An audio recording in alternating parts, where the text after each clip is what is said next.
இவங்கள பாருங்கள், இன்றைக்கி மழை பெஞ்சிருச்சு, தோப்புக்கு போக முடியாது.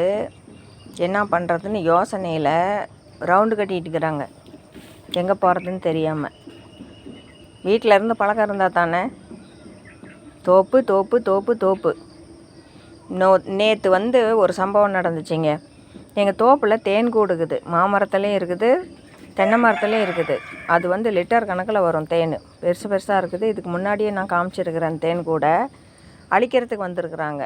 நான் பயங்கரமாக குலைச்சி, என்னடா நாய் தோப்பில் இப்படி குலைக்குது அப்படின்னு சொல்லி அவங்க பெரிய போவனி கவுரு அந்த போவனியில் மேலே அறுத்து போட்டு கீழே அங்கேருந்து இறக்குற மாதிரி மேலே மரத்து மேலே ஏறி அப்படியே அறுத்து விட்டுறது போவனிகளை வச்சு.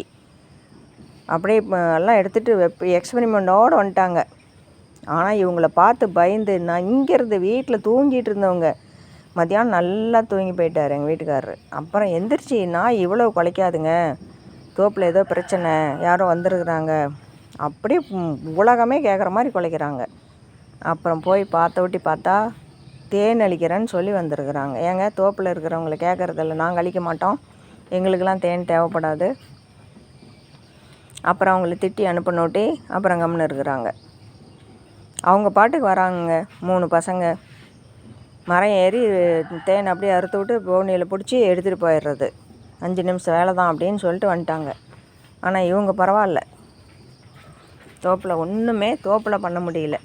ஆனால் வீட்டில் இருக்கிறதில்ல. இன்றைக்கி மழை வந்துருச்சு, ஒரு மலைக்கு மேலே இருக்கோம். அதனால் என்ன பண்ணுறதுன்னு படுத்துட்ருக்குறாங்க. இப்போ தான் யோசனையில் இருக்கிறான் எங்கள் விஜய் யோசனை பண்ணிகிட்டு இருக்கிறான். என்ன பண்ணலாம், இன்றைக்கி எங்கே செட்டில் ஆகலான்னு சொல்லிட்டு. அவங்களுக்கு தனிமை தேவைப்படுது. அப்படி தனியாக இருக்கணும், அப்படியே மலர்ந்து அடித்து தூங்கணும். பாருங்கள், ஓடுவாங்க பாருங்கள். மயில் தான், வேறு ஒன்றும் இல்லை. மயிலுக்கும் இவங்களுக்கு என்ன பகன்னு தான் எனக்கு சத்தியமாக தெரியல. பாருங்கள்.